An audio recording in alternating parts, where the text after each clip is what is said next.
Arestado ang isang OFW matapos mag-bomb joke habang chinecheck ang bagahe sa loob ng Davao International Airport. Sinampahan na ng kaso ang suspect. Narito ang report ni Kent Abrigana ng GMA Regional TV 1 Mindanao.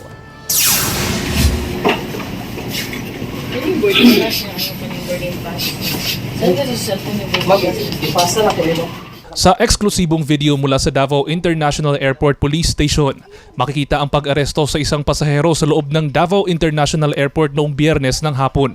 Matapos na mag-bomb joke ang pasahero habang nasa check-in counter ng airport.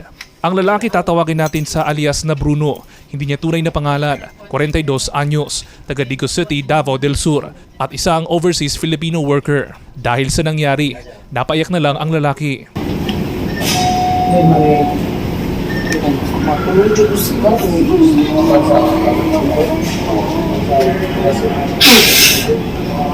Sa investigasyon ng Davao International Airport Police Station, papunta sana ng Singapore si Bruno para bumalik sa kanyang trabaho matapos magbakasyon sa Pilipinas.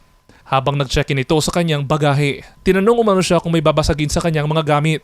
Pabiro umano itong sumagot na wala, pero bomba lang. Hindi naman ito nagdulot ng delay sa ibang flights. Lunes ng umaga, sinubukan ng GMA Regional TV 1 Mindanao na makapanayam ang sospek. Ngunit tumanggi itong magbigay ng pahayag habang nasa presinto ng Sasa Police Station. Sa ilalim ng Presidential Decree 1727, ipinagbabawal ang bomb jokes o false bomb threat. Nitong Sabado lang, sinampahan na ng kaso ang sospek. Kung mapapatunayan na may pagkakasala ang sospek, posible itong maharap sa pagkakakulong ng 5 taon at 40,000 na multa. Be careful ta sa ato ang mga words or mga jokes nga atong kuan sa airport regarding sa bomb threats or false information regarding bomb explosion. Kahit na ipaagi na tong true jokes kasi mag-cause mangod siya og panic sa general public, then na posibilidad nga ang atong flight is madelay.